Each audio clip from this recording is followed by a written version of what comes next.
Hello guys, Prince classes के online channel पर आप सभी का हार्दिक स्वागत एवं अभिनंदन।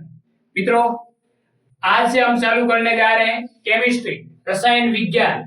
और रसायन विज्ञान के मुख्य तीन शाखा हैं: ऑर्गेनिक केमिस्ट्री, इनऑर्गेनिक केमिस्ट्री और फिजिकल केमिस्ट्री। लेकिन शुरुआत आज से हम करने जा रहे हैं ऑर्गेनिक केमिस्ट्री। ऑर्गेनिक केमिस्ट्री को क्या कहते हैं? कार्बनिक रसायन। तो हम बात करेंगे ऑर्गेनिक केमिस्ट्री या कार्बनिक रसायन की। मित्रों, यहाँ पर ऑर्गेनिक केमिस्ट्री के अंदर शुरुआत के अंदर जो बेसिक जानकारी है वो क्लास लेके आ जाए, और उसके अंदर हम दो भाग में पढ़ेंगे, जीओसी फर्स्ट और जीओसी सेकेंड। जो आपकी जीरो क्लास होगी, इसके अंदर बहुत सारे ऑर्गेनिक केमिस्ट्री और ऑर्गेनिक केमिस्ट्री की जो प्राथमिक क्लास है उसका हम लेके आए जीओसी। जीओसी का मतलब होता है जनरल ऑर्गेनिक केमिस्ट्री, एंड उसकी बेसिक जानकारी आपको सिखाई जाएगी। उसके बाद में हम बात करेंगे रासायनिक अभिक्रिया की। तो बेसिक जानकारी हम आपको समझाएंगे जीओसी के। जीओसी का पहला टॉपिक लेके आ रहे हैं जीओसी फर्स्ट, जिसके अंदर आपको क्या समझाएंगे कि कार्बन क्या है, कार्बनिक यौगिकों को कितने भागों में बांटा गया है और इसका आईयूपीएसी नामकरण क्या है। ये तीन बात आपको जीओसी फर्स्ट के अंदर सीखने को मिलेगी। आज हम बात करेंगे बेसिक जानकारी कार्बन परमाणु। कार्बन परमाणु है क्या, इसकी संयोजकता कितनी होती है, ये किस प्रकार से संकरण बनाता है, बंद कोण कैसे बनाता है, इसकी पूरी जानकारी आज इस क्लास में आपको मिलेगी। मित्रों, यहाँ पर जो कार्बन परमाणु है ये अधातु तत्व है। कौन सा तत्व है मित्रों? अधातु तत्व, नॉन मेटल एलिमेंट, अधातु तत्व है। दूसरा, ये पी ब्लॉक का एलिमेंट है मित्रों, P block element, P block का तत्व है। ये जो कार्बन है वो पी ब्लॉक का तत्व है। ये दो बेसिक जानकारी आपको ध्यान होनी चाहिए कि कार्बन क्या है, अधातु तत्व है, धातु नहीं है। और दूसरा पी ब्लॉक तत्व, पी ब्लॉक से अंदर उपस्थित एलिमेंट है। इतना समझ में आ गया। आगे हम बात करेंगे ये जानकारी आपको कैसे मिलेगी। वर्तमान के अंदर आवर्त सारणी में लगभग 112 तत्व खोजे गए हैं और 118 तत्वों की स्थान है। अब यहां इसमें आपको किसी भी एलिमेंट उसको किस प्रकार से हम दर्शाएंगे, तो सबसे पहले उस एलिमेंट का एक प्रतीक होना चाहिए जिससे हम पता चले कि ये ऑर्गन है। जैसे हमने यहाँ लिखा सी, सी का मतलब यहाँ कार्बन है। हमने यहाँ एक प्रतीक लिखा O, इसका मतलब ये क्या है, ऑक्सीजन है। हमने यहाँ लिखा Na, इसका मतलब क्या है, सोडियम। तो कार्बन का भी एक प्रतीक है, क्या है, C, जिससे इसकी पहचान होती है। तो कार्बन तत्व का प्रतीक क्या है मित्रों? C है। तो यहाँ लिखेंगे कार्बन का प्रतीक क्या है, C। उसके अंदर कार्बन परमाणु का जो प्रतीक है C। अब हम बात करेंगे नाभिक का, मतलब कार्बन परमाणु के नाभिक को किससे प्रकार दर्शाएंगे। तो ये कार्बन परमाणु है और इसमें प्रोटॉन कितना है, न्यूट्रॉन कितना है, उसको हम दर्शाएंगे। तो यहाँ पर लिखेंगे 6 और घात में क्या लिखेंगे, 12। मित्रों, ये स क्या है, 12 क्या है, इसको समझने की कोशिश कर। कोई भी तत्व है और उसके नाभिक को दर्शाने के लिए हम क्या मानते हैं, X लिखते हैं। ठीक है मित्रों, कोई भी तत्व है, जैसे ऑक्सीजन है तो एक्स की जगह O आ जाएगा, कार्बन है तो X की जगह क्या आ जाएगा, C आ जाएगा, और सल्फर है तो X की जगह क्या आ जाएगा, S आ जाएगा। मतलब कोई भी तत्व है जिसको दर्शाने के लिए हम X लिखते हैं। उसके बाद में यहाँ ऊपर घात में A लिखते हैं और नीचे आधार की जगह क्या लिखते हैं, Z। A का मतलब क्या है, एटॉमिक मास, ये ध्यान रखना, एटॉमिक मास। और एटॉमिक मास का मतलब होता है परमाणु द्रव्यमान, परमाणु द्रव्यमान। और परमाणु द्रव्यमान का मतलब होता है प्रोटॉन प्लस न्यूट्रॉन की संख्या। ये समझ में आपको आ गया। जेड का मतलब होता है परमाणु क्रमांक, परमाणु क्रमांक। आवर्त सारणी में कितने नंबर पर उपस्थित है, कितने स्थान, कितने नंबर पर इसका स्थान है, वो परमाणु क्रमांक। परमाणु क्रमांक किसके बराबर होता है? नाभिक में उपस्थित प्रोटॉन की संख्या के बराबर होता है। इसका मतलब इसकी संख्या, इसका जो मान है वो प्रोटॉन की संख्या के क्या होता है? बराबर, प्रोटॉन की संख्या। ये आपको ध्यान रखना। अब ध्यान दो, कार्बन तत्व का प्रतीक SC, उसके बाद में नाभिक का प्रतीक क्या है? तो इस प्रकार से हम दर्शाएंगे, X की जगह C लिखेंगे। एटॉमिक मास कितना है? परमाणु द्रव्यमान कितना है? 12। और परमाणु क्रमांक कितना है इसका? 100। परमाणु क्रमांक का मतलब क्या होता है? प्रोटॉन की संख्या। और एटॉमिक मास का मतलब क्या होता है? Proton plus neutron. तो इसमें प्रोटॉन प्लस न्यूट्रॉन कितने हैं? 12। Proton plus neutron 12। प्रोटॉन कितने हैं? जो यहाँ Z लिखा हुआ वो क्या है? प्रोटॉन की संख्या। प्रोटॉन कितने हैं? 100। ये बात समझ में आ गई। तो यहाँ लिखेंगे मित्रों प्रोटॉन की संख्या Z का मान यहाँ कितना है? 100। तो प्रोटॉन की संख्या 100। अब हम बात करेंगे न्यूट्रॉन की संख्या। प्रोटॉन प्लस न्यूट्रॉन की संख्या कितनी है? 12। 12 में से ये 100 घटा दो प्रोटॉन, तो पीछे क्या रहेगा? न्यूट्रॉन। न्यूट्रॉन भी कितने? 100। उसके बाद में आता है इलेक्ट्रॉन की संख्या। इलेक्ट्रॉन की संख्या मित्रों, सामान्य जो तत्व पाए जाते हैं प्रकृति के अंदर उदासीन होते हैं, प्रोटॉन प्लस न्यूट्रॉन की संख्या क्या होती है? बराबर होती है। तो यहाँ इलेक्ट्रॉन की संख्या भी कितनी हो जाएगी? 100 होगी प्रोटॉन की संख्या के बराबर। उसके बाद में हम बात करेंगे इलेक्ट्रॉन विन्यास। कार्बन का इलेक्ट्रॉन विन्यास होता है 1s2, 2s2 और 2p2। ये ध्यान रखें। अब ये जो 1s2 है ये आंतरिक कोश है और ये बाह्यतम कोश है। तो बाह्यतम कोश का इलेक्ट्रॉन विन्यास मित्रों ये है। तो यहाँ कहा गया बाह्यतम कोशों का इलेक्ट्रॉनिक विन्यास क्या होगा? इसमें इलेक्ट्रॉन कितने हैं? घात है वो इलेक्ट्रॉन है, ये बाह्यतम कोश। और यहाँ कितने हैं? 2 इलेक्ट्रॉन ये और 2 ये। बाह्यतम कोश में इलेक्ट्रॉन कितने मित्रों? 4। बाह्यतम कोश में कितने इलेक्ट्रॉन हो जाएंगे? 4। उसके बाद में संयोजकता इसकी क्या है? बाह्यतम कोश में इलेक्ट्रॉन की जो संख्या है उसकी क्या होती है? संयोजकता होती है। किसी भी परमाणु की संयोजकता क्या होती है? बाह्यतम कोश में इलेक्ट्रॉन की संख्या। यहाँ कितने? 4। तो संयोजकता भी कार्बन की कितनी हो जाएगी? 4। ये ध्यान रखना। ये इलेक्ट्रॉन विन्यास किस प्रकार रखा वो देखो तो, ये कार्बन का नाभिक है। इसके बाद में ये पहला कोश है, ऊर्जा स्तर। उसके बाद में ये दूसरा ऊर्जा स्तर। पहले ऊर्जा स्तर के अंदर कितने इलेक्ट्रॉन होंगे मित्रों? 2। ये पहला और ये दूसरा।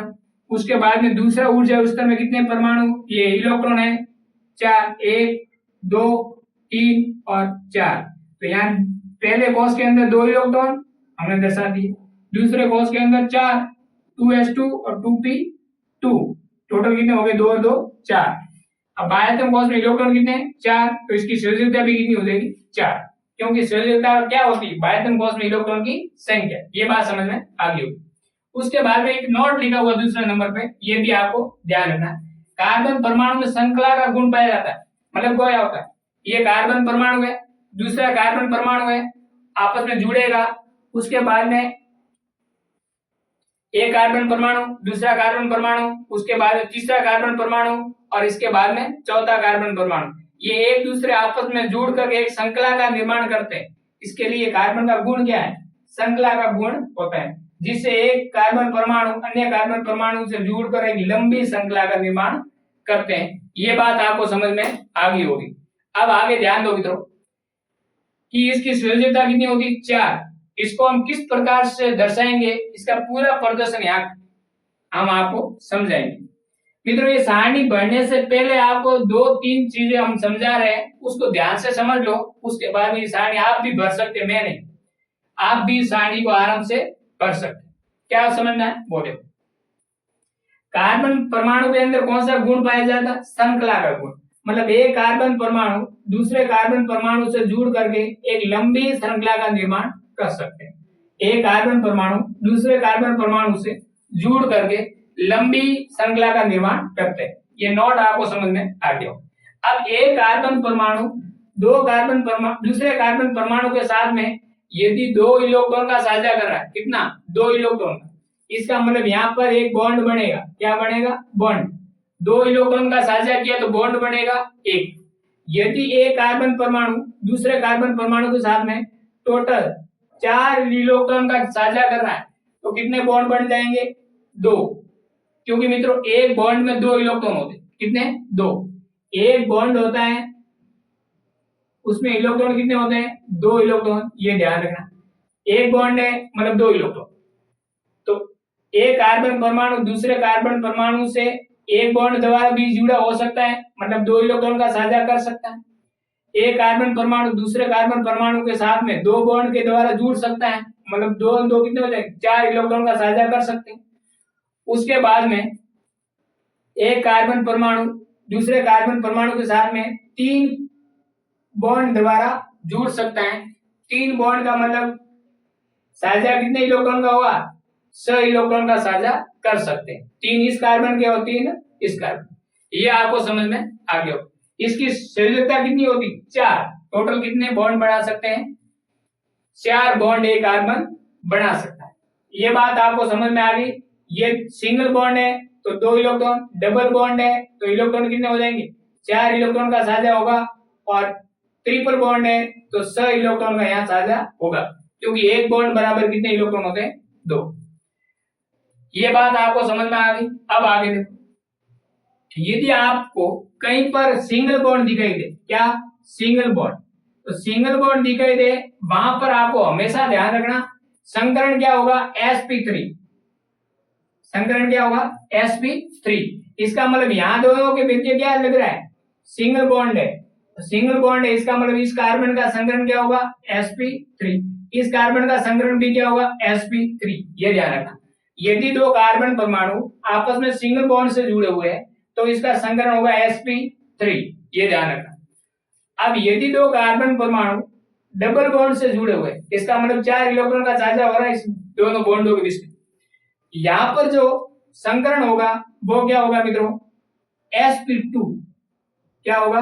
sp2। इसका मतलब इन दोनों इलेक्ट्रॉन, इन दोनों कार्बन का संकरण क्या होगा? sp2। अब आगे ध्यान दो, यदि ट्रिपल बॉन्ड है 2 कार्बन के बीच में तो उसका संकरण होगा sp। क्या होगा? sp। तो ये भी ध्यान दो, यहाँ क्या हो जाएगा? इस कार्बन का भी sp और इस कार्बन का भी संकरण क्या होगा? sp। ये आपको ध्यान रखना है। यदि सिंगल बॉन्ड है तो sp3, डबल बॉन्ड है तो sp2, और ट्रिपल बॉन्ड है तो sp। एक s है, p का घटा देना, एक p को घटाते रहना। सिंगल बॉन्ड है sp3, डबल बॉन्ड है एक p कम कर दो sp2, और ट्रिपल बॉन्ड है तो sp। मतलब जैसे जैसे बॉन्ड बढ़ेंगे तो p का मान कम होता रहे। ये बात आपको समझ में आ गई। अब सिंगल बॉन्ड है तो sp3, डबल बॉन्ड है तो sp2, ट्रिपल बॉन्ड है तो sp। तो ये बात संकरण आपको समझ में आ गया। अब आगे दूसरी बात ध्यान दो, यदि कार्बन कार्बन सिंगल बॉन्ड से जुड़ा हुआ है तो सिंगल बॉन्ड में पाई बॉन्ड नहीं होता है, सिंगल बॉन्ड में केवल क्या होता है? सिग्मा। सिंगल बॉन्ड में केवल और केवल क्या होता है? सिग्मा। ये ध्यान रखना। यदि 2 कार्बन के मध्य केवल एकल बॉन्ड से जुड़े हुए हैं तो वहां क्या होंगे? सिग्मा होगा। और यदि 2 कार्बन परमाणु डबल बॉन्ड से जुड़े हुए हैं, इसका मतलब यहाँ एक तो होगा सिग्मा और दूसरा होगा पाई। ये ध्यान रखना। यदि 2 कार्बन परमाणु ट्रिपल बॉन्ड से जुड़े हुए हैं तो यहाँ सिग्मा तो एक ही होगा, लेकिन पाई कितने होंगे? 2। ये भी आपको ध्यान रखना है। यदि केवल सिग्मा है, सिंगल बॉन्ड है तो सिग्मा, एक पाई बॉन्ड, केवल 2 कार्बन के बीच में डबल बॉन्ड है, एक डबल बॉन्ड, तो एक पाई और एक सिग्मा। और 2 कार्बन के मध्य यदि ट्रिपल बॉन्ड है तो एक सिग्मा और पाई कितने हो जाएंगे? 2। जैसे जैसे बॉन्ड बढ़ेंगे पाई का मान बढ़ता जाएगा। सिंगल बॉन्ड में पाई होता नहीं है, डबल बॉन्ड में 1 पाई, ट्रिपल बॉन्ड में 2 पाई, लेकिन सिग्मा हमेशा एक ही होगा।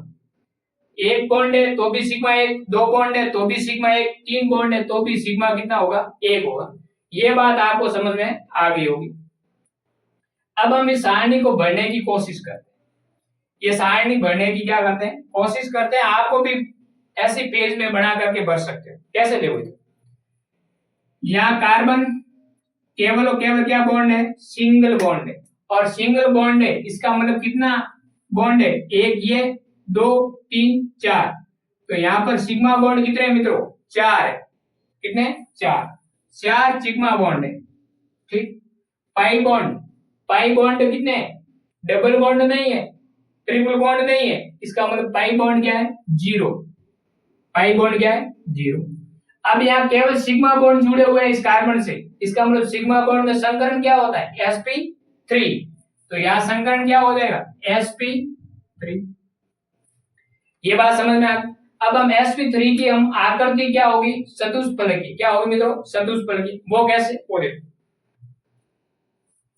मित्रों, ये सेंटर कार्बन है, मेरी जो हथेली है मुड़ी हुई, ये सेंटर कार्बन है। ये एक बॉन्ड, ये दूसरा बॉन्ड और ये तीसरा बॉन्ड। ये तीन बॉन्ड इस प्रकार से जुड़े होते हैं। चतुष्फलक की आकृति किस प्रकार की होती है, 1 2 3। ये तीन बॉन्ड इस प्रकार से जुड़े हुए हैं। चौथा जो बॉन्ड होता है, जो कार्बन, वो इस प्रकार से जुड़ा होता है। तो ये संरचना आ गई चतुष्फलक की। यदि कार्बन कार्बन सिंगल बॉन्ड से जुड़े हुए हैं, तो इसका मतलब 4 बॉन्ड होंगे। आकृति किस प्रकार से होगी, वो देखो मित्रों, इस प्रकार से हो गया। ये आकृति हो जाएगी चतुष्फलक की आकृति। आकृति क्या होगी, चतुष्फलक की। एक सिंगल बॉन्ड, दूसरा, तीसरा और चौथा, 4 सिंगल बॉन्ड से ये कार्बन अन्य कार्बन परमाणु से जुड़ा हुआ है। तो सिग्मा बॉन्ड कितने हुए, 4, पाई बॉन्ड अपसेट। इसकी आकृति क्या होगी, वो देखते हैं। क्या होगी मित्रों, चतुष्फलक की। ये पहला फलक, दूसरा फलक, तीसरा फलक और नीचे वाला जो आधार है वो चौथा फलक। 4 फलक है, चतुष्फलकीय संरचना होगी। आगे अब बंद कोणों की संख्या दे रखी। बंद कोण कितने होंगे, वो देखो इधर। एक बंद कोण, यहाँ एक कोण बन रहा है, दूसरा कोण ये बन रहा है, तीसरा कोण ये बन रहा है, 3 कोण नीचे बन रहा है, एक कोण ये बन रहा है, दूसरा कोण ये बन रहा है, तीसरा कोण ये बन रहा है। 3 और 3 टोटल कोण कितने होंगे। आकृति क्या हो जाएगी, चतुष्फलकीय। आकृति चतुष्फलकीय होगी, ये ध्यान रखें। चतुष्फलकीय आकृति। sp3 यदि संकरण है तो आकृति क्या होगी, चतुष्फलकीय। याद कैसे रखोगे, सिंगल बॉन्ड है, इसका मतलब केवल सिग्मा होंगे, और संकरण क्या होगा, sp3, और sp3 है तो आकृति चतुष्फलकीय। सीधा सा याद रखो। बंद कोण, बंद कोण कितना होगा, 109 डिग्री 28 मिनट। ये ध्यान रखना। यदि केवल सिग्मा बॉन्ड है तो बंद कोण कितना होगा, 109 डिग्री 28 मिनट। बंद कोणों की संख्या आपने अभी देखा, टोटल कितने बॉन्ड बन रहे हैं, 100। तो यहाँ कितने हो जाएंगे, 100। डबल बॉन्ड है, डबल बॉन्ड में क्या है, एक तो पाई बनता है और एक क्या बनता है, सिग्मा। अब ध्यान दो, एक सिग्मा तो यहां बनेगा, दूसरा सिग्मा यहाँ, तीसरा सिग्मा यहाँ। क्योंकि कार्बन की संयोजकता कितनी होती है, 4। कार्बन को 4 बॉन्ड आपको बनाना है। 2 बॉन्ड ये हुए और 2 बॉन्ड सिंगल बॉन्ड हो गए। टोटल कार्बन की संयोजकता पूरी हो गई। तो यहाँ एक sigma, 2 sigma, 3 sigma. Double bond में एक पाई बनता है, तो ये हो गया पाई। तो सिग्मा कितने हो जाएंगे, 3, पाई कितना होगा, 1। अब जब डबल बॉन्ड है तो संकरण क्या होगा, sp2। तो संकरण यहाँ हो जाएगा sp2। ठीक है मित्रों।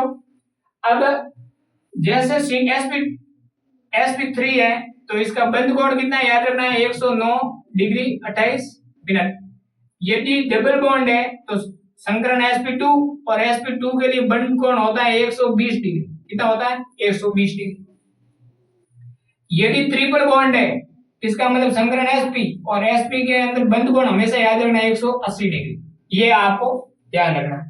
अब ध्यान दो, तो इसका बंद कोण कितना हो जाएगा, एक सिग्मा बॉन्ड है और एक पाई बॉन्ड है। अब एक पाई बॉन्ड है, संकरण sp2, और sp2 आ गया, मतलब 120 डिग्री